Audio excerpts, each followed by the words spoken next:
What's up, everybody? Welcome to another episode of Super Gamer Boys. I'm your host, Colonel and Dad, Garrett Morlang, and here in the virtual studio with me is the king of video games and elite tastemaker, Mr. Tastemaker himself, Adrian Homeboy Holmes. What's up, That's Adrian? me. I'm doing good, man. How about yourself? Oh, I am doing all right. Hanging in there. Hey, doing as good as we can be, huh? Doing as good as possible. Yeah. Yeah, it's been, I've actually had my parents in town this last week. So that's been kind of fun having them in town and visiting with them. I mean, the biggest thing, my kids love it. You know, I enjoy it too, but right. I feel like the days tend to turn into, like, since, you know, I have kids, it's just like, oh, obviously my parents want to see their grandkids, and like, all right, cool. And you know, grandma and grandpa, whenever they come over, they're getting ready to spoil the kids rotten, and they know that too. Totally. Yeah. So it turns into like, all right, cool. I guess it's fine. I guess I didn't want to spend that much time with my parents, you know. But I mean, they spent decades with you. That's true. You know. That's true. They spent about 17 years of my life with exactly. Me, so that's a good chunk of time. But yeah, it's been good. They just spoiling the kids, and they just yesterday and today they got them some Lego sets and they put them together. I was like, man, what kind? I remember those days when I was a kid putting together Lego sets with my dad and stuff like that. It was always a blast. So it's fun to like look and see my kids doing it with them now. Was it specific sets or that big bucket? No, they got specific sets. My son got, my oldest Shep got some like, I don't know, safari one. It was really cool. Came with like a bunch of Jeeps and lions and snakes and animals and stuff like that, like animal rescue thing. Right. And then the other one got my youngest, which is funny because it was like a 4-year-old set. It's designed for like young little kids. It's not Duplo. It's still regular I was going to say, Lego. but not Duplo? It's still regular Lego, but it's like just super simplistic. But Shep is like 6, 7. I don't know. He's older now. But he was like super stoked. But then my youngest, he's only like 3. They got him a set, and I was like, "Oh, you got him like a 4-year-old set too, right?" Because he's done big Legos, but the 4-year-old sets. And they pull out the box, and it was like a 6 or 7-year-old set. It's like so they like swapped. I'm like, why don't you give the one you gave to Shep to Griff, and the one to Griff to Shep? I don't know. It was funny. And they're like, "Look, kid, we know what we're doing. All right." No, well, I just said, I was like, you're putting it together with him then, right? Like, that's not on me to put a 6-year-old set together we're not with a his 3-year-old. Parents. What are you talking about? And so they did. That's what they did the last couple of days, is build a plane, a stunt plane, a tractor trailer, and then that animal, the animal rescue one. So all right, that's cool. That's fun. Good, man. It's always good to get quality time in. You know, you only see grandma and grandpa so often. They live on the other side of the country. Yeah, so it's always nice when they come in. They're on the opposite side of the country, over in New York. So it's like, I don't get to see them very often. So it's good. Good times. Hold on here. I'm having a couple technical. Okay, cool. The chat disappeared. Not this early. I like to have the chat so I can see, just in case anyone's hanging out while we're live recording it. That's right. If you listen to this later in the week, like on Wednesday when it releases on podcast and YouTube, we do actually live stream the recording over at twitch.tv/the Super Gamer Boys and over on youtube.com/Super Gamer Boys. So if you want to join us during the live recording, just stop on by and hang out in the chat. A lot of times we interact with you guys during the show. So nice to have another perspective. Yeah. So now I have the chat up. So that means we are ready to announce that today we're going to be talking about WB. That's right. WB Games over there, doubling down on live service games while also delisting titles. What a wild, like, that. I don't know. It's been crazy that this week there's two pretty significant news stories here about WB. I don't know if that's a good thing. Neither or of them good. Yeah, that's neither really good. And we will also be remembering Akira Toriyama's legacy here. But first, let's give a quick shout out to our Patreon producers. We got Bumble Smash, Kajoma01, and our Super Gamer sponsors, Julie Bates, Mama Mare, and Carrie. If you want to be awesome just like those folks, head over to patreon.com/supergamerboys, where you can support us starting at just $1 a month. That's right, $1 gets you episodes early and ad-free, such as this show, as well as our Patreon exclusive Super Later Boys. Comes out each and every month. You can get access to that only on Patreon, which we should probably record the next one sometime soon here, because it's about... That's a good idea. usually in the middle-ish of the month we release it. We don't really have a hard set date on that, just once a month. So yeah, maybe we'll get recording that and get that out to you folks soon. But you have 5 previous episodes to check out, as well as Super Gamer Book Club seasons, both season 2 with Adrian ad-free, and then season 1 you can only get on Patreon, hosted by Zetch back in the day. Go check it out. We'll talk more about a Patreon later on the show.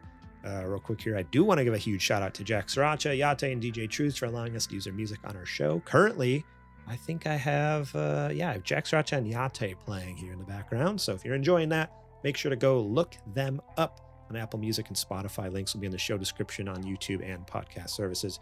Just scroll down to that description, click on those links. Apple Music and Spotify. That's where you can find those folks. And with that, I think it's time to check the mail. And I believe Super GamerBot's finally back in business, right? Back in the house. They're back. All right. So let me go ahead and boot that up real quick here. Let's see if I can. It's been a while. I gotta, find the switch here.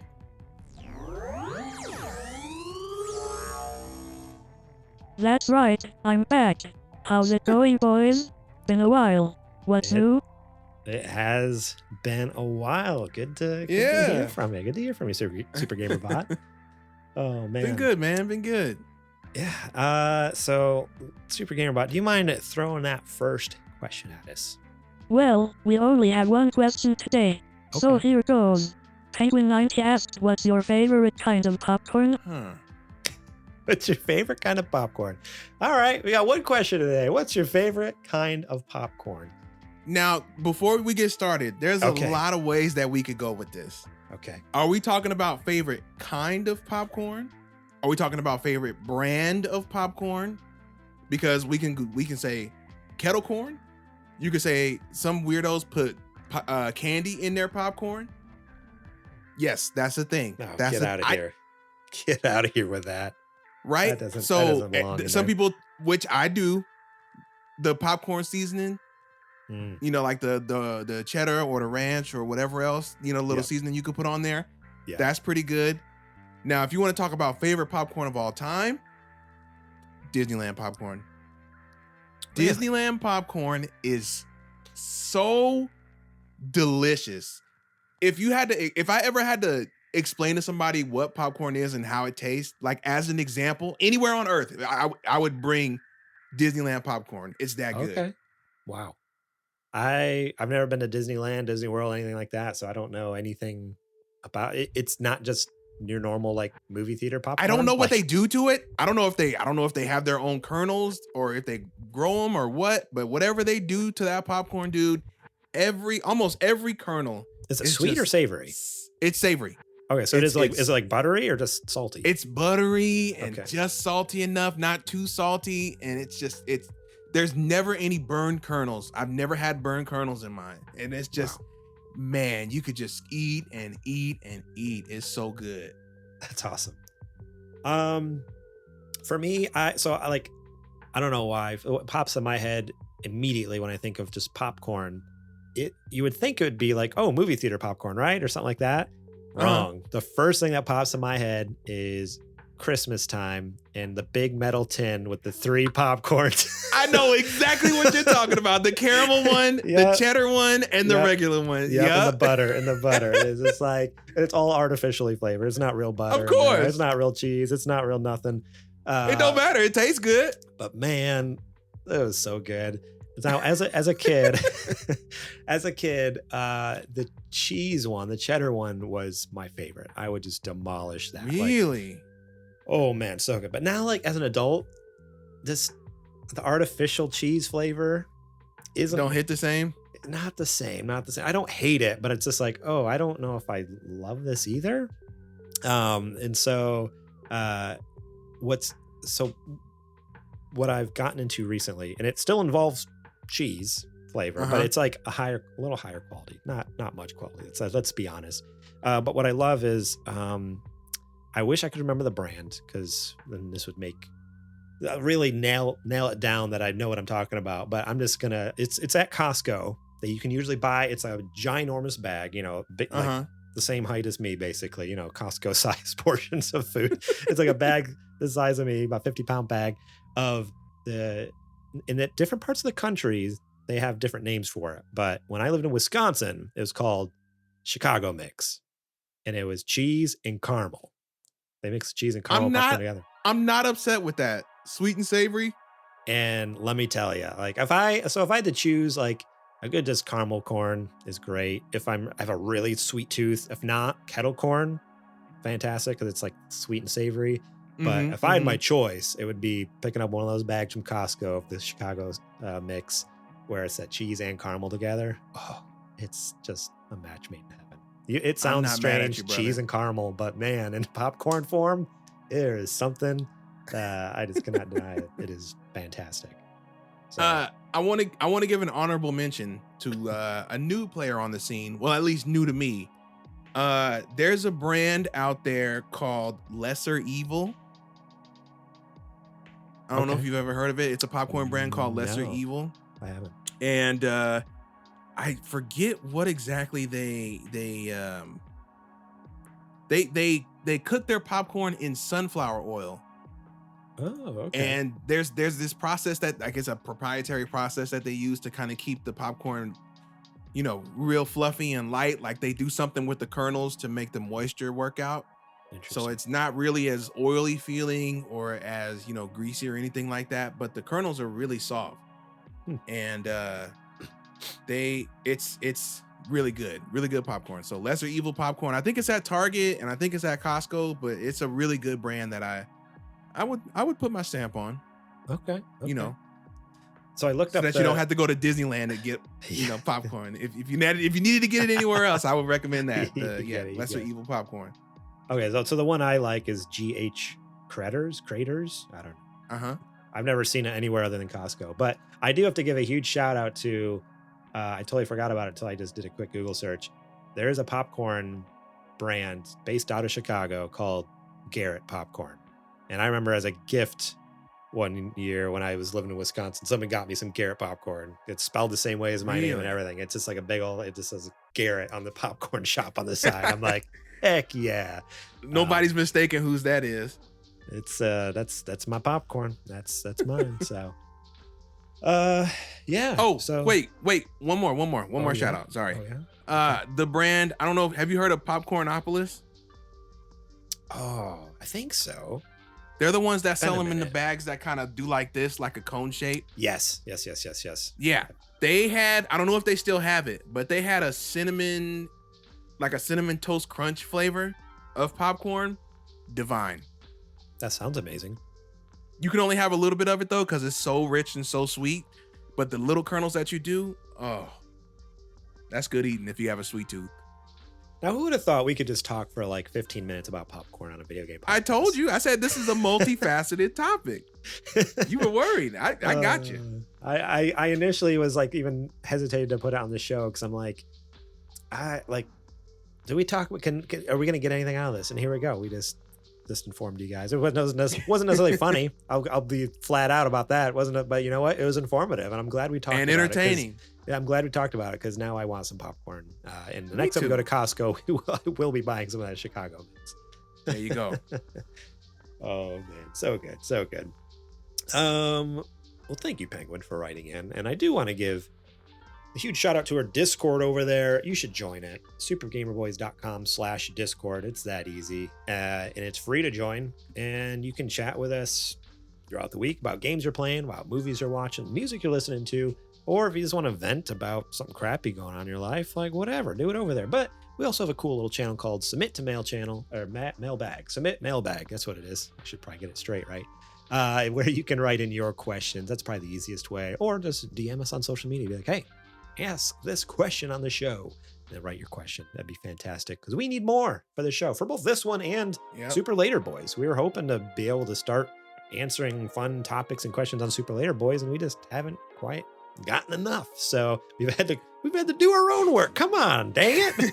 We had to come up with our own topics. Yeah, make GamerBot do some work. Yeah, Super GamerBot wants to do some work. All they do is sit around here, huh? Oh, don't let them hear they say that. I ain't scared of I ain't scared of GamerBot. They've gone on strike once before. All right. soaking up happen again. electricity, Oh no. bringing our power bill up. Oh, we don't need you becoming the Bobby Kotick of Super Gamer Boys here. Come on. let's not be. I'm the boss. Whoa, real quick. I saw a headline somewhere. I didn't really read the article. That he wanted to buy TikTok? He wants to buy Absolutely TikTok. not. Shut it down. Shut it down. Before he gets a hold of it, go ahead. Shut it down. Shut it down. Absolutely not. Oh man, when I saw that, I just laughed. I'm like, of course he would. Of course he Nope. would. No, First I ruined the gaming industry. Now I'm going to ruin the social media industry. That's the equivalent of Elon buying Twitter. 100%. Oh man, He's gonna make it worse terrible. though. Just I feel shut like it it's down. worse though because like Elon, like Really, because they're both terrible people. Bobby Kotick's on another level. I feel like where like just with like some of the like I feel like Elon. So far, we haven't heard about like threatening to murder people and like that we know sexually of. assaulting He is people the at richest work, man in the like, stuff world, like so that. he could threaten people and get away with it. That's true. Just that's cover true. it up, pay people not to say anything. So yeah, you never know. But yeah, Bobby, when I saw that, I'm like, he leaves Activision Blizzard. please, like, God. and he's like, all right, sign me up. I'm buying TikTok next. Like, whoa, easy, dude. Hey, All how does right. this TikTok work? I don't even know if that's how he talks. I've never heard him That's talk. how he You're does right. to me. How does this TikTok work? I mean, Can that's I what buy it? Looking at a picture of him, that's what he sounds like in my mind. Like he has that look where he's kind of like a, like that more like kind of evil crony kind of sound, like I'm Bobby Kotick. Like kind of sleazy sound. Want to make a deal? Yeah, like sleazy businessman. How come you're not working on Call of Duty? All right, we should probably move on here before we get in trouble. By who? Bobby Kotick? He doesn't run anything anymore. I mean, you never know. You never know. Maybe one day he'll buy us out. then I'd quit. Then I'd quit. Just made straight up. Yep. I just tell everybody, hey, we are no longer associated with that brand. Best of luck. Best of luck. You know what we'll do? We'll finesse them. We're taking We'll Super sell- GamerBot with us. No. Well, of course, yeah. But I'm saying what we'll do is we'll sell it to them, take the money, and just start up a whole new thing. Yeah. That'd be great. Just the same format, same everything, just change the name. Hey, Bobby Kotick, you want to buy our podcast? We got a cool thing going over here. Yeah. And then we'll just start a whole, the same format, everything. It'll just be a new name, but we'll have tons of money. Oh, man, that Thanks a sounds lot, great. Bobby. Sounds great. That's my new plan for life is just to keep making things that Bobby Kotick might buy. Just because you never know. You never know. Maybe I should email him. I need to find his email. I'll reach out to him as soon as possible. Bobby@money.com. Until he hears this episode, then he's like, "Wait a second." What do you mean? Why I oughta? Okay, I think it's now time for the nerdy nudes. It's now time for the nerdy news. Discord did me dirty that time. It cut you out. Last week I got the full experience. 360 I surround don't know sound. what changed. Don't This know what week. changed. Discord's like, nah, not again. Never again. All right. Hopefully that worked. Yeah, it worked. You guys can see the news story there. So this first news story comes to us from IGN, written by Michael Cripe. WB Games. Michael says it- Crichton, Michael the Crichton. Jurassic Park writer? Crichton, yes, Whoa. exactly. WB Games says it plans to double down on live service despite Suicide Squad failing to meet expectations. Logical, right? Warner Brothers Games wants to further invest in live service even after Suicide Squad Kill the Justice League failed to impress. WB Discovery CEO and president of streaming and games, JB Perrette, spoke about the company's strategy during a recent Morgan Stanley event. He acknowledges that the success of projects like the single-player Hogwarts Legacy, which managed to be last year's best-selling game in the US, but says the business of AAA console releases can be volatile. What? All right. Keep That's going. a great business when you have a hit like Hogwarts Legacy and makes the year look amazing, Perrette said. Unfortunately, we also have disappointments. We just released Suicide Squad this quarter, which was not as strong. It just makes it very volatile.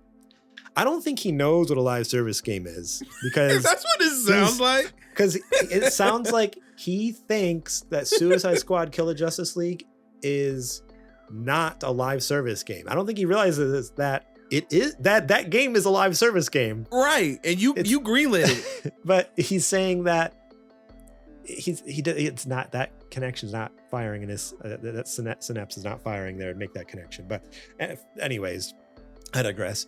He explains that Warner Brothers is looking at its 4 major franchises, Mortal Kombat, Game of Thrones, Harry Potter, and DC, and is hoping to expand in the mobile and multi-platform free-to-play space. Oh my God. I cannot wait to play the Mortal Kombat Match 3 phone of game. All the worst things you can make a game out of.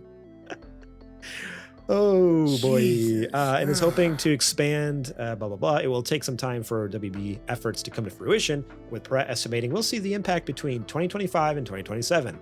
He does say, though, that the company will release free mobile free-to-play titles later this year. Within the studio segment, we're doubling down on games as an area where we think there's a lot more growth opportunity, that we can tap into the IP that we have and some of the capabilities on the studio side, where we're uniquely positioned as both a publisher and a developer of games, he says. This pivot will see the company emphasizing its live service offerings too. Perret is interested, for example, in creating an ongoing project set in the world of Harry Potter. So we're going to get Suicide Kill the Justice League, but with Harry Potter. Cool, right? It's already that. It's just single player. All you have to do with Hogwarts Legacy is just add 3 more players in. Well, what are you talking and put it about? online. Hogwarts Legacy is not online. So yeah. I know, I'm just saying. Like, add 3 more players and make it online, and add a metric ton of microtransactions, and there you go. Yeah, I don't know. Rather than launching a one-and-done console game, how do we develop a game around, for example, Hogwarts Legacy or Harry Potter? There's a live service where people can live and work and build and play in the world on an ongoing basis, he says. It's a strategy that will see Warner Brothers leaning on its billion-dollar IP in a way that's meant to create consistent revenue streams. The goal is to create meaningful growth in games over the next couple years. Meanwhile, many already view the company Suicide Squad as a live service project, even though its developer Rocksteady Games seems uninterested in using it as a label. As for the Harry Potter universe, WB has been clear that it wants to create more adventures in the universe, including a Quidditch game. So that's where all this problem, this whole thing boils down to the one big problem where Rocksteady and WB, they don't think that Suicide Squad is a live service game, but it is. It has all the core tenets of a live service game. And I don't understand. I don't know how, I understand. Ones? I understand the executives at WB thinking that way, but the fact that Rocksteady isn't willing to call it that either, I'm like, Rocksteady, you know better. You know better than that. Like, this is a live service game. You've made Destiny, but with DC and bad. I wonder if they don't want to call it a live service because know it's a live service and it's negative, and they know it is one that they never wanted to make, and they're upset they had to make it into that. Yeah, probably. One thing that seems wild to me as well is with this whole news story. Imagine Rocksteady, who made the incredible Arkham trilogy, and they're going to be like, hey, we're putting you on our mobile game team. You're going to make us some mobile games. Imagine that. The people who made the hits, Arkham City, Arkham Asylum, and all of a sudden they're quit.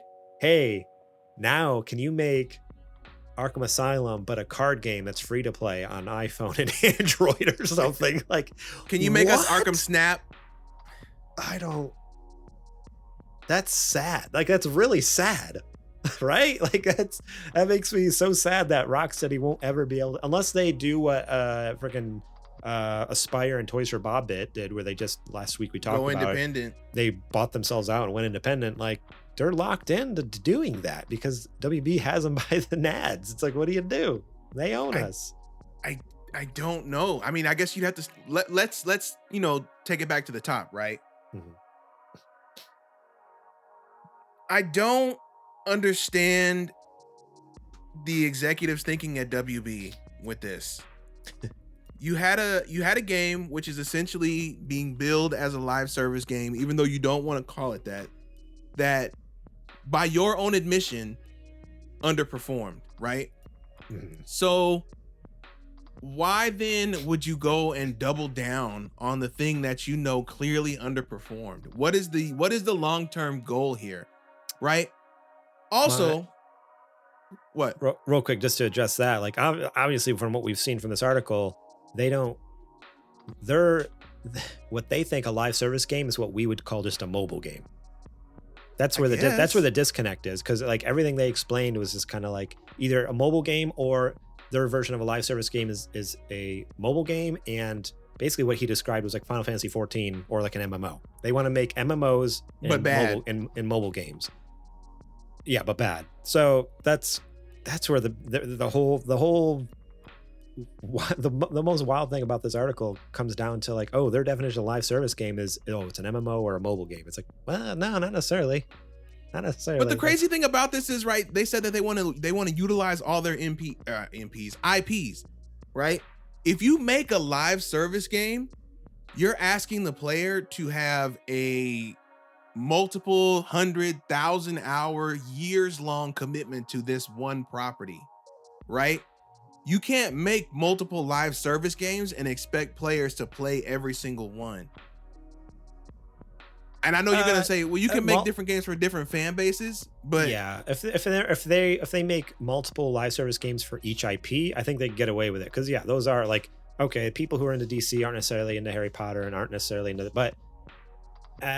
but if they start once they start the wide net like they want to, once they start making more games though within the same IP, then yeah, that's where your problem runs into, is like, all right, you want to make Hogwarts Legacy live service game, but you also want to make a Quidditch game. It's like, well, okay, like, I don't know. Although Quidditch, you can't really make live service. I assume that would be a don't you ever say that you can't make anything alive. You can make anything a live service game. If WB is like challenge accepted. Right. In my head, it would be more like FIFA, but I guess FIFA's riddled with microtransactions as well too. So it's like, there you go. Imagine Quidditch, but it's like there a FIFA game. Quidditch player card packs. Oh, you can buy different skins. There's gonna be different seasons, different Quidditch seasons. Yeah. Ultimate player. Quidditch ultimate player. Quidditch ultimate team. So good. I hate corporate greed, man. I don't know where they're going with this. I don't know if they know where they're going with this. It reeks of, we're getting desperate. What can we do to try to make any kind of a dollar, right? And we know that WB as a whole right now is going on a cutting spree. They're going on a cutting spree with that Discovery merger. Didn't they just chopped all of Rooster Teeth off? Yep. Right? They've been canceling movies left and right.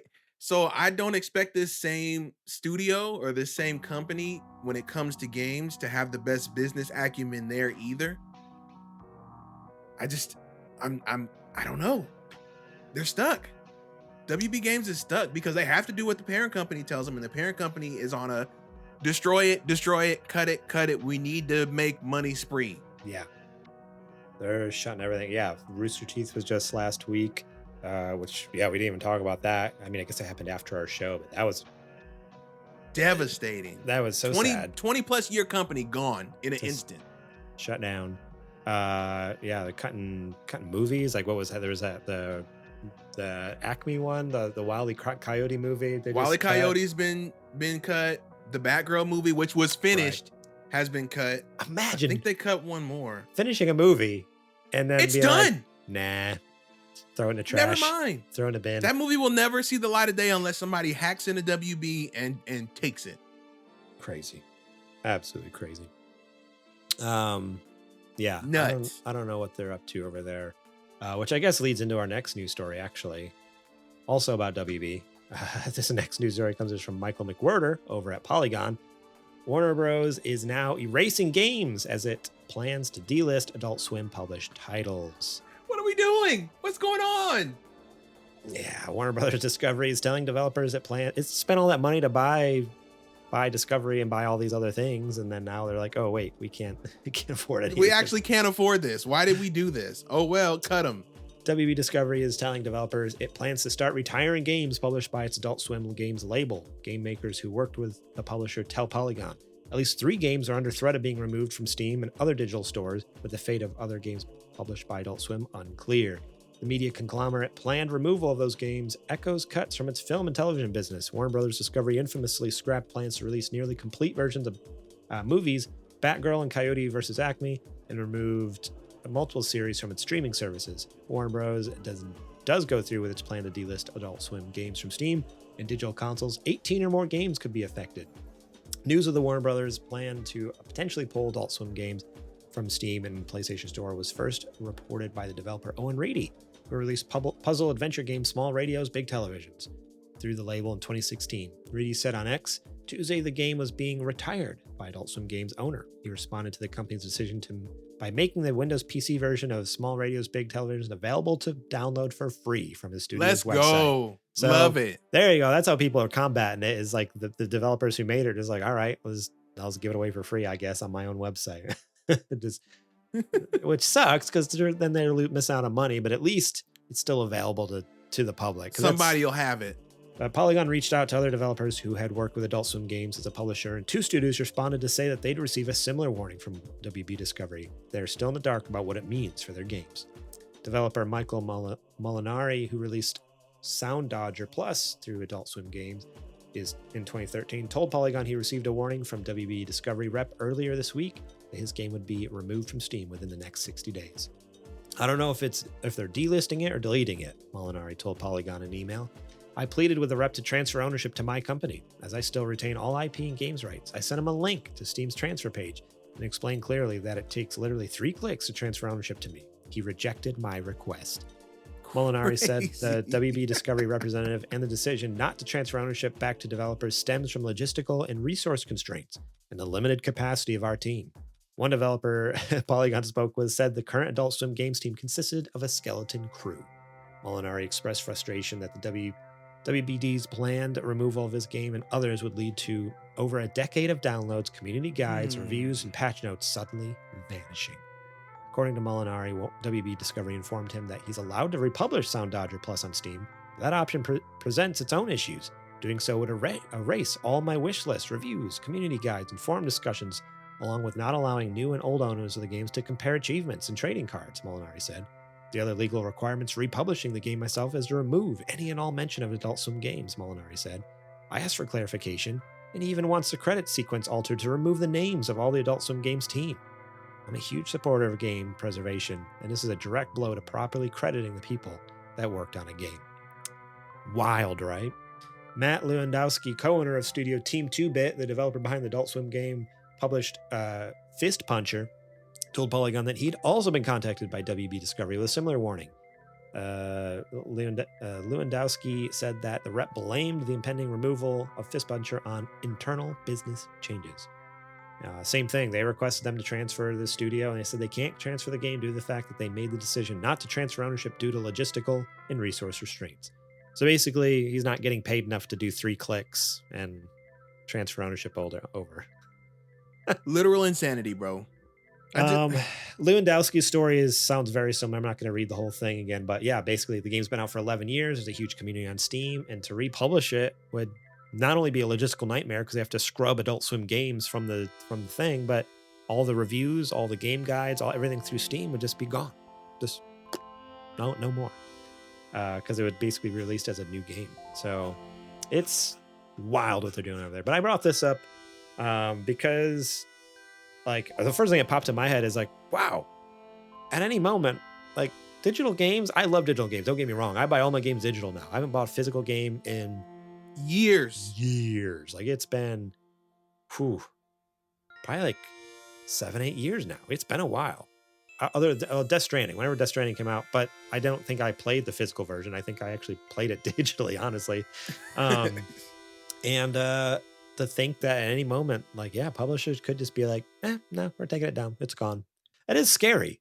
But man, like what is going on? I know, I was just going to say, what is going on at WB right now? Like they're just losing their minds from the last story to now this one, where they're just straight up telling like these people like, hey, we're taking down your game, and we're not going to help you in any way whatsoever. Like, man, what a nightmare company, right? And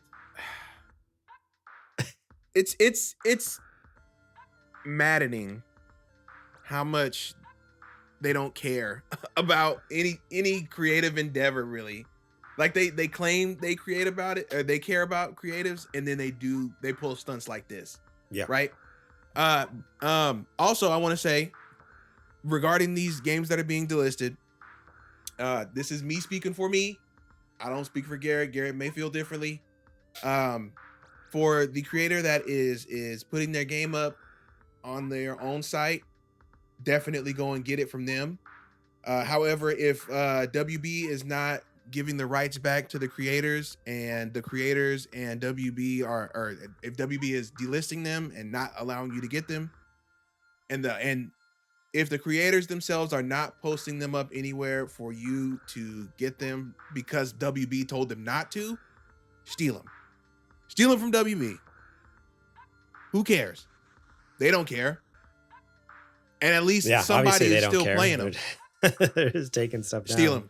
Take them. Torn them. I don't care. Do it. Yeah. It's just so bonkers to think that, like, yeah, at a moment, oh, okay, yeah, that game is gone. Boom. Like, it's gone. And there's no way for you to buy it. There's no way for you to buy it. There's no way for the company to sell it to you because WB will not let them sell it to you. Take it. Yeah. Unless there's physical copies made of the game, which a lot of these games probably not. You know, don't. Because they're indie titles that were developed or published by Adult Swim Games. So it's like, I'm sure a lot of them didn't have physical releases. So it's like, yeah, once it's gone, it's gone. It's like, man, I hope some of the other studios do follow suit where they do release them. Just put it up for free. Either on their website or get it up on Steam. But to go back to the point too about Adult Swim saying like, hey, if you're going to re-release the game, you have to take out any mention of Adult Swim games. Okay. How like, well, yeah, okay, but that first guy I read a story made a really good point. Like Molinari, he said, he's like, some of those people at Adult Swim Games did a lot of hard work. They were just as much a part of making the game and making the game possible as our studio was. Imagine having your name scrubbed from the credits because some corporation said to do it. That would be like, if I was on the team, if I was working for WB and working on one of those indie games and my name was in the credits, I would be so proud of that, and to have that scrubbed. Right. Yeah, it's a small. That's what I'm saying. It's a small little game. So like, man, but how, like, that would just be, I would be so pissed. I would be so mad. Like, are you kidding? You want it scrubbed? You own it. You do it. You scrub it. I don't own it. You own it. You want it scrubbed? You want yourself off of it? Take yourself off of it. I'm not taking you off for something that I don't own. Now, if you want to give it back to me, there's of course stipulations, like you said, where if people want to have themselves credited on the game, they should be allowed to have themselves credited. Telling people to take people off is crazy when they did work already, just like you just said. You know what I would do? That's wild. If I was Molinari and so WB is like, hey, yeah, you can go ahead and republish the game on Steam, but just scrub Adult Swim Games from it. What I would do is just in that part of the credits, just make it look like a marker and just like cross out the logo, but leave all the names. Leave all the names and just like cross out the logo. Be like, hey, these people still work on the game. Or maybe there's some way that you can like, it's just like a scribble, like over Adult Swim, but all the names are still there because like those people, like, they did hard work, you know. Maybe there's a way that you can make the people who worked on it, if they want to, be like honorary members of your development team. Just like a special, so that way you can, like, an extra super special thanks section where it's just like, yeah, hey, so you could put their names and what they did. That way they don't have to mention Adult Swim. There has to be ways around it. Oh, I'm sure there's ways around it. And that, like, because again, that just seems wild. Like, imagine any other industry doing that, like for music or for like movies.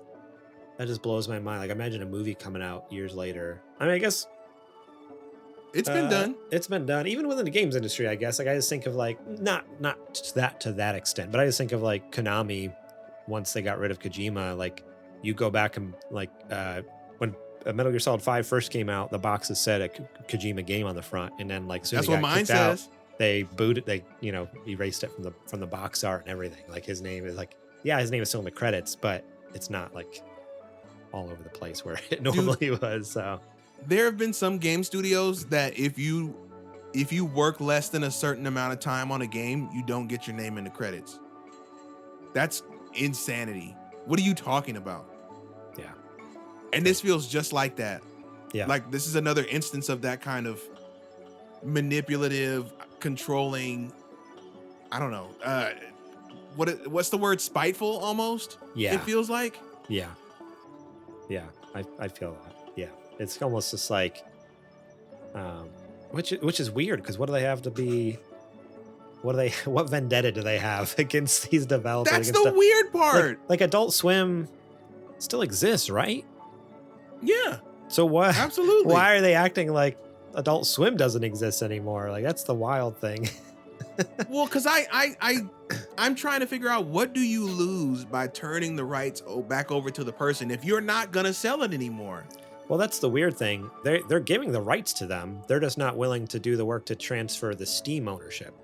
That's what I'm saying. That's what all these developers are saying. They're like, we still have the rights. Like we can republish the game ourselves, but they just don't have like the key from Steam to say, hey, this is our game, which is right. So it's like, so they're having to like re-upload the source code basically when it's already there. It's like, just let us use what's already there. What's already uploaded. Like, don't make us start over. Don't make us build this community from scratch. Like maybe Valve charges Adult Swim for transferring a key. That's the only thing I can. All right, think then of. Adult Swim just sends an invoice to the indie studio and says, "Hey, Steam charges this. You pay for it. And if they want to go through with it, then they'll pay it. And if they don't, then WB just doesn't." That's like, fair. At least give the option. But the fact that they're not and they're attributing it to like because of like a lack of resources, it's like no, you just feel like you're not getting paid enough to do the 3 clicks, like the guy said. Like he's just like he doesn't want to take the 30 seconds to do some clicks and transfer it over for no reason. So sad. It's sad. I don't know what's going on over there, WB, but between the live service thing and now this, I'm like bonkers crazy. I don't know what they're thinking. What are we doing, man? The movie stuff, Batgirl, Coyote versus Acme. It's like, man, I don't want to give them any more time. Yeah. With this stupidity. All right. Well, with that, then we can move on to the last news story. Then a little more somber news here. But last week, Akira Toriyama, creator of Dragon Ball and manga pioneer, dies at 68. This is an article from IGN written by Isaiah Colbert. Akira Toriyama, the creator of Dragon Ball and the artist behind Dragon Quest, Chrono Trigger, and numerous other works, has died. He was 68. News of Toriyama's passing was made public by the official Dragon Ball Z Twitter account on March 7th. According to the statement, Toriyama died due to an acute subdural hematoma. Don't ask me what that is, but I'm sure it was... It's when blood gets inside your skull. Okay. Oh, okay. And kind of balloons up. Like, a hematoma is like a big... Okay.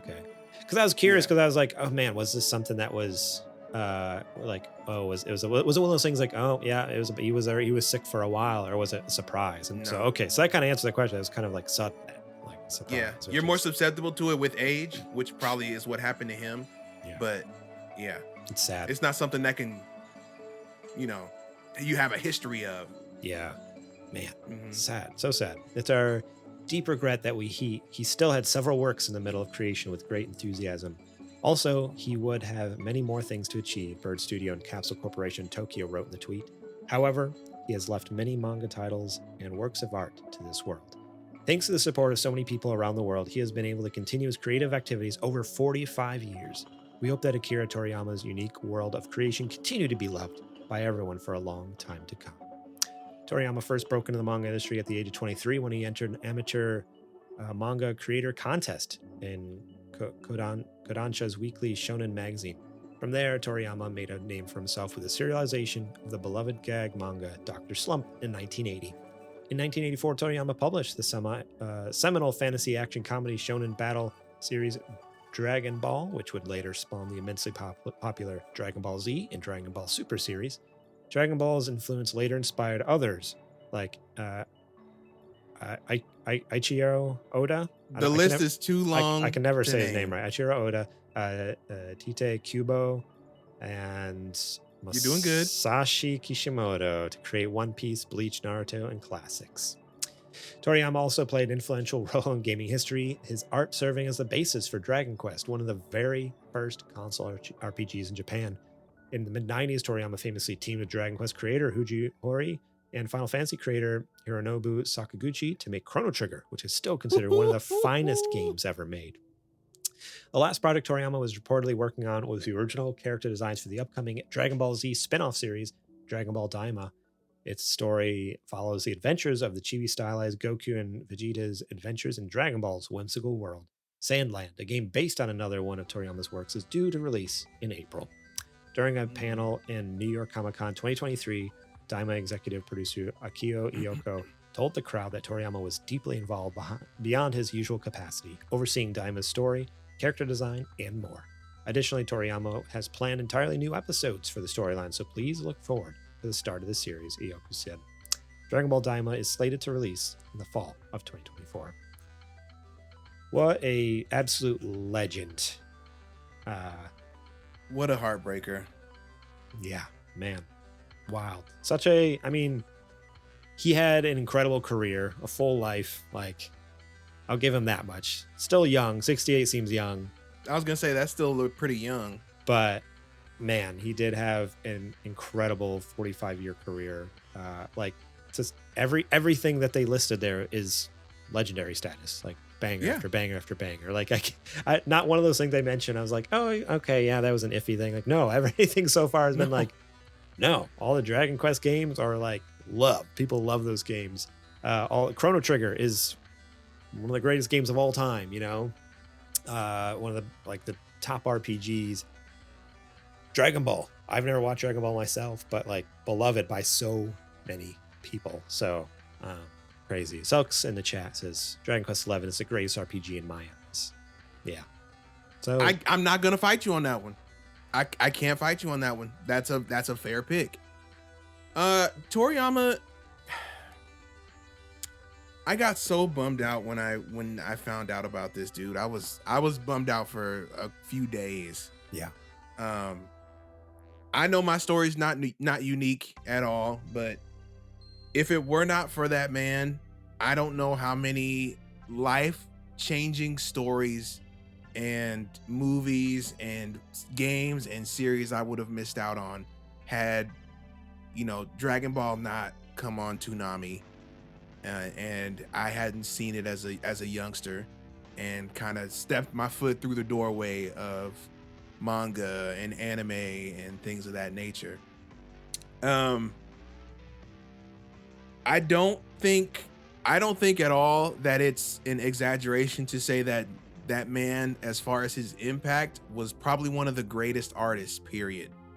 Not like of his time, not of, the last 15, no, period. Like when word got out about him passing, it's still going to this day, or to right now, that it was on the 8th, right? It's the 11th. It's 3 days, and my timeline is still flooded with people who you would never suspect were into Toriyama's work, coming out expressing their condolences and talking about how much his work inspired them to do what they do or to make what they make. And I'm talking about people who do art, people who do music, anything. People who overcame illnesses were inspired. There's so many stories and memories and all this stuff created because of the things that he's made, right? So I don't think that there's any way that you can overstate the impact that he's had. And bringing it back to the realm of gaming, just like we were talking about, to be instrumental and to be part of what I describe as the 95 Chicago Bulls of video games, which is like, the classic Jordan Rodman Pippen, championship team, to create one of the greatest games, which is still considered to this day one of the greatest games ever made. And to just be like, yeah, that was a good game. We made it. Not a big deal. And then go on from day one to design what would become the definitive style Bible for the Dragon Quest series.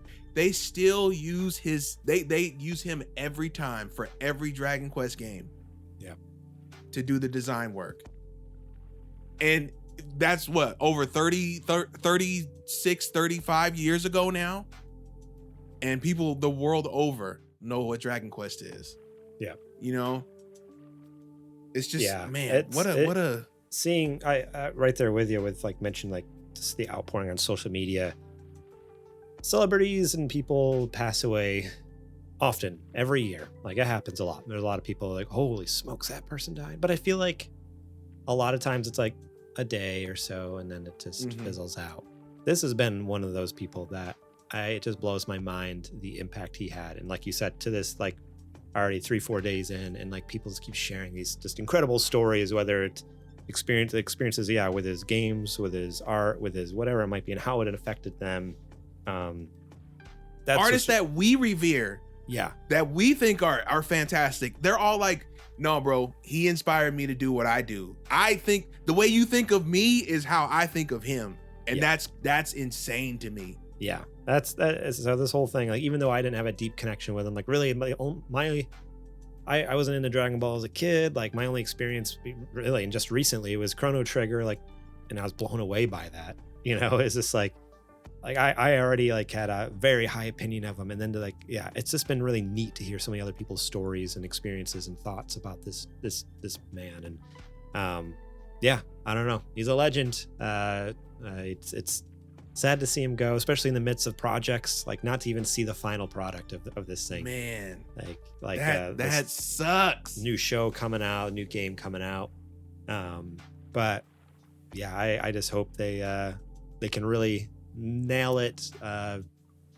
You know, even without him there, and just make it okay. And in his memory, you know, like I hope they just really just, all right, let's get this dialed in, and we're gonna knock out of the park for him. You know. Dragon Quest 12 is going to be the last Dragon Quest that he's going to have a hand in. And I'm scared to finish that one, because now we're going to have a whole new hand in the design of the game might rapidly change, because now we're going to have to find somebody else. You would hope it's just been him. You would hope not, just because it was, you know, his DNA is so intertwined with everything in there. But yeah, you never know. It could completely drastically change next time. So yeah, sad news, but thankful for all we did get from him, all his just incredible art that he's just bettered the world with over the years. All right, and with that, I think that's it for our nerdy nudes this week. And this feels really weird to do, but now it's time for our Patreon ad. Hey, Toriyama's dead. How about we sell you some stuff? Dang it.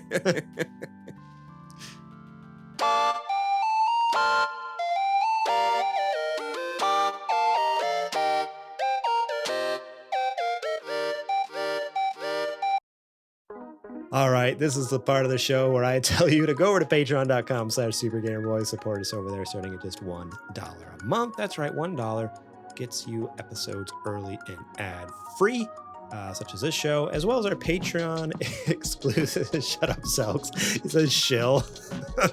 Dang it. Oh, man. You get episodes early and ad-free, and our Patreon exclusive show, Super Later Boys. Sorry, I was just thinking, I was like, man, we could have totally ordered that way better. We could have done the Toriyama news at the top and then WB. Anyways, if you want our Patreon exclusive show, Super Later Boys, we have a lot of fun doing that. Have some special guests on. We a lot of times still end up talking about video games, but we try our best to just have other topics of discussion on there as well. So that's a fun show if you're looking for just hear more from us than just about video games. So a lot more laid back, a lot more chill, a lot more just me and Adrian and guest hanging out and shooting the breeze. So $1 a month, you can get that, as well as early access and ad-free access to this show if you don't want to hear me ramble and chill right now after such a somber news story. Selk says fix it in post, no big deal. Yeah, but that takes work. You can also support us at $5 a month, where you can get the previous perks as well as show notes to the shows. If you want to know what we're going to be talking about ahead of time, leave your own questions, comments, concerns, thoughts, games you've been playing, answers to the listener questions, whatever it might be. You can have your voice heard here on the show. You can leave those comments right on the dock, read them here on the air. So if you want to have a little more behind the scenes peek, a little more access to having your voice heard, think about supporting us at that $5 level. $10 a month, you can be a Super Gamer sponsor, get a shout out at the top of each and every episode, as well as all those previous perks. Shout out from the rooftops that you love Super Gamer Boys and help us keep making cool things. And then the top dog tier, $15 a month, you can get all those previous perks, and you can pitch us a segment, and we might have it here on the show. We've had Kajoma's Card Game Corner. Adrian used to have Super Indie Boys. Back in the day, we had Losing Reviews. We had Tall Tales with JJ. We've had a little D&D segment for a little bit, I think also by Matt Lou back in the day. So if you have any ideas for like a fun segment for the show or a new show altogether, whatever it might be, think about supporting us at $15 a month, pitching that segment. You can be a part of it. We appreciate all of our supporters, because without them, a lot of this stuff just would not happen. They help keep the lights on. They help us buy games so we can talk about them here on the show. They help us buy equipment to just do the show, microphones, lights, cameras, whatever it might be. So thank you to all those who do support us, and those just thinking about it, head over to patreon.com/supergamerboys. You can also support us at sgbstore.com. You can buy some merch. We got t-shirts, we got hoodies, we got stickers, we got coffee mugs, we got hats. Go check it out. Again, every little bit helps over there. We try to keep the prices down so we don't make a ton off the merch items, but again, every little bit helps. So the more items you buy, that adds up and helps show your love to the world that you love Super Gamer Boys, and hopefully they check it out too. Last but not least, you can subscribe to us on Twitch. If you are watching at twitch.tv/supergamerboys, you can support us over here for free. If you have an Amazon Prime account, you can link it to your Twitch account and use your free Prime Gaming sub each and every month. You do have to remember to do it. It doesn't go automatically, but each and every month, head over to our channel, twitch.tv/thesupergamerboys. Click that subscribe button. Click on use free sub. Cost you $0. That's right, $0. We get $5 out of it. So it's a free $5 you can just poof into existence right into our pockets, and we appreciate it. It gives you access to ad-free viewing over here. You can use our emotes across Twitch, and again, help support us keep making cool things for you. So think about dropping us up. We'd appreciate it. And with that, I think it's now time to get back to the show.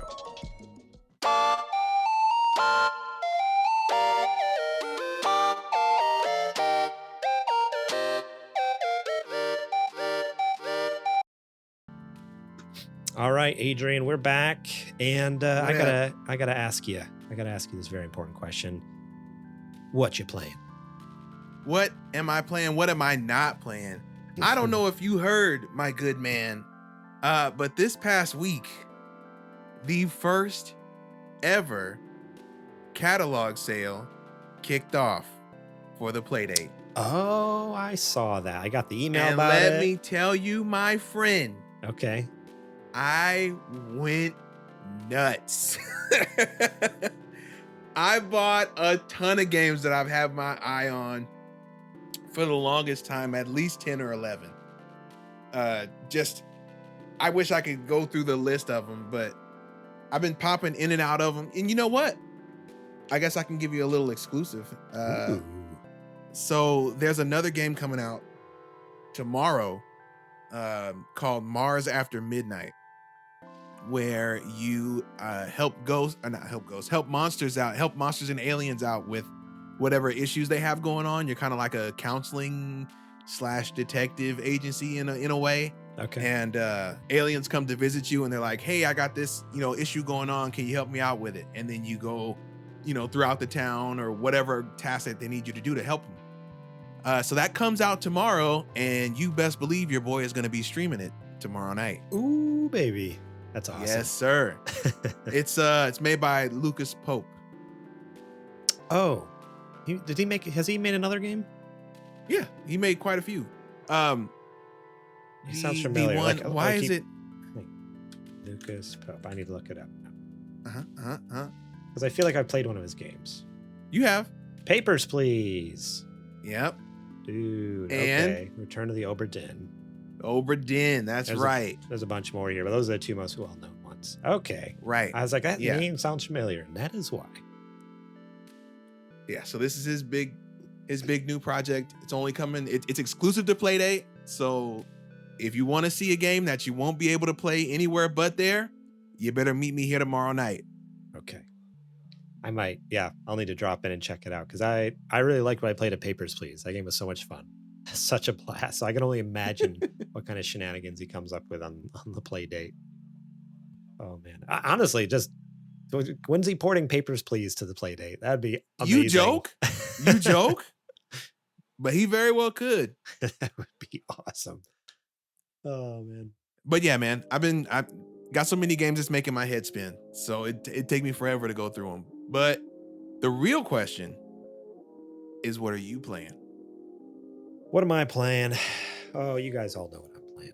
I am playing some more of that Final Fantasy VII Rebirth. Yes, sir. I gave you all the update last week. I was about 7 hours in. I think now I'm about 12 or 13. So almost double the amount I was last week. And I'm now in chapter 4, I believe. I was in chapter 2. I'm up to chapter 4. Okay. And I'm in the next area. So the way they've broken up the open world is like regions or areas. So you start in the grasslands. Now I'm in Junon. And boy, let me tell you, this game... Junon? Is that what it is? Uh-huh. Okay.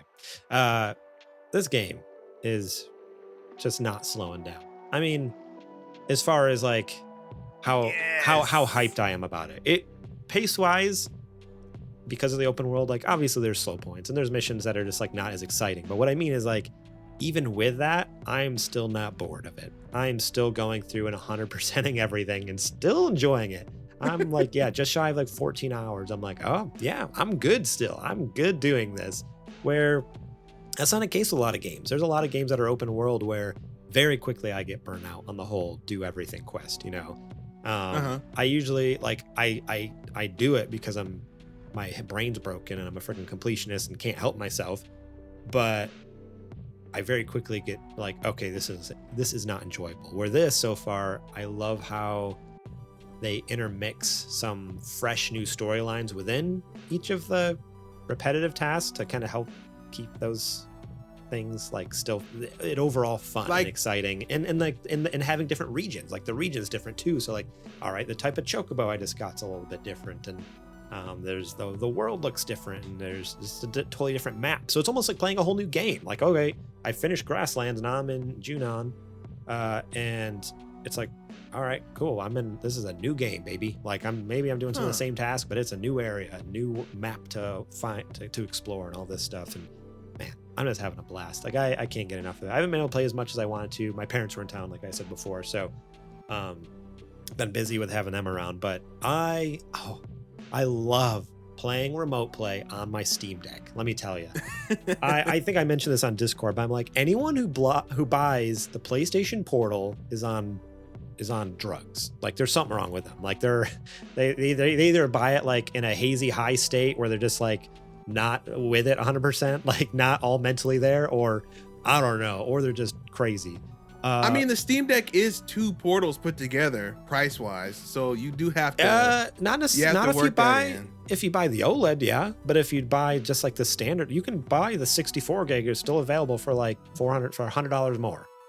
For $100 more, not only do you get remote play, which is a free app, by the way. You can download on your phone right now for free. You don't have to even buy a Steam Deck if you don't want to, or a Portal. You can just download a free. But you have access to PlayStation, the remote play app on the 64 gig Steam Deck. But then you open up an entire library of the Steam library, and it just blows my mind that people would, I don't know, buy the Portal. Don't buy the Portal. What are you doing? Please don't. There's no reason for it. You already see they're just throwing stuff at the wall to see what sticks, right? That's why VR flopped. Don't buy Sony stuff right now, please. If you need remote play and you want to do it on a budget, just use your phone app. If you have get a backbone. Yeah, well, what I was going to say is just use the phone app, because you can just use your DualSense controller with that. Or if you have a little bit of money, buy a backbone for $100. And if you have a little bit more money, buy the Steam Deck. And if you have a lot of money, get the Steam Deck OLED. And then it's beautiful too. Because I think, Right. from what I can tell, I think the HDR works. I think the HDR is active. Really? I think. For sure, the color, like obviously the OLED does a lot of work. So it already looks gorgeous because of that. But because of the monitor I'm using is an HDR monitor, I'm thinking like down here in my office, my PlayStation's already outputting HDR colors and display. So I think when it, because there is HDR on the OLED, the Steam Deck OLED. So I think, I don't know. I've just noticed a lot of times, like, not only are like the darks and the brights like just so, I don't know. It's more than just the colors. Like there's really great contrast with the darks and the brights areas of the map. So I could be completely wrong, but either way, it looks amazing. I'm getting the 60 FPS. Just because it's all over the home area network, and it's just a thing of beauty. It's a thing of beauty, and I as much as typically I'm a huge Sony fan, in this instance I almost like feel like it's my duty to become an anti-Portal advocate. I'm becoming like what I think of like Metal Gear Solid 2, like what's they're the anti Metal Gear organization. I'm like an anti PlayStation Portal organization. I'm gonna start my own like non-profit stopping people from playing the Portal.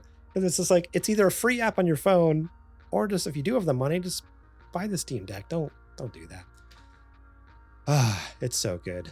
Sorry, I was distracted by someone. No, that's chat. Okay. I was distracted by someone in the chat. I'm not sure what they're asking.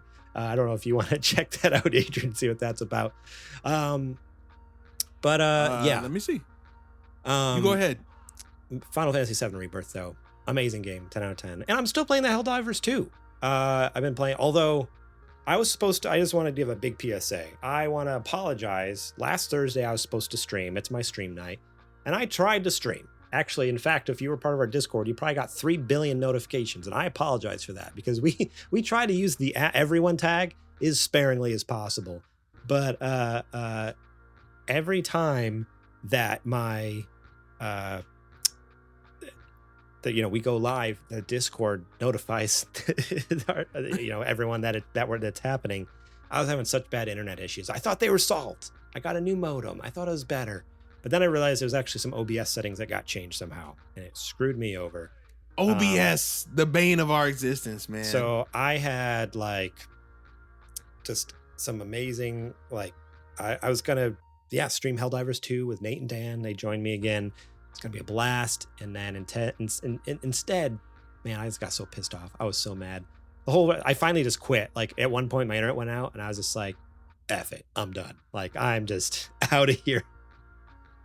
And I was a little salty the rest of the night. I feel bad for Dan and Nate, who had to deal with me the rest of the night. But Helldivers 2, fantastic game. I finally hit level 15. Good. Finally hit level 15, so I unlocked like some awesome new stratagems. There's a big jump. When you hit 15, there's a big jump in what you can unlock and purchase now. So I'm like, okay, there's some cool stuff I can get a hold of now. So I'm really... The game's really going now. Really excited.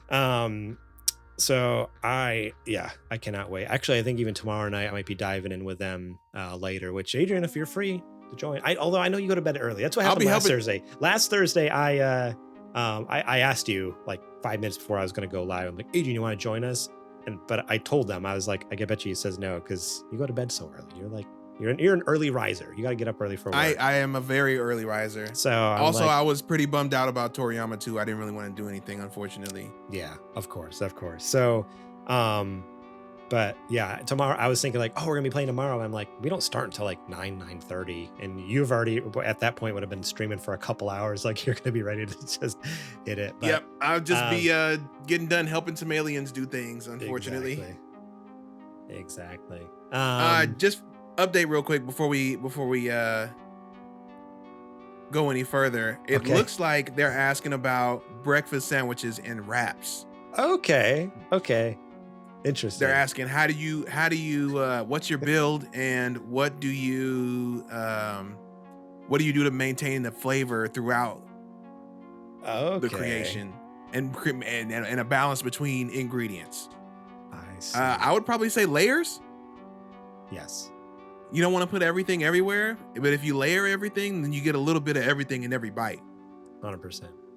And You know, spreading any like liquid condiments like mayo or mustard, whatever, like spreading it evenly throughout. Don't just like squirt and then wrap it up, because then you're gonna have these pockets of like too much. Like you have to take the time, take a spatula or take a knife and actually like spread it nice and thin.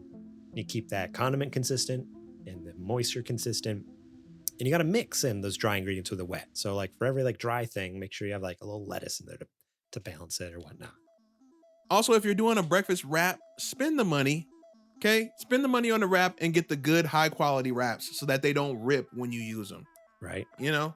Yeah, well, you get that like a little bacon in there. It's kind of like sharp and pointy, tear right through that thing. You got a mess on your hands. Got an absolute mess. Or double wrap them if you have to. But if you can, get the good wraps. Get the good wraps.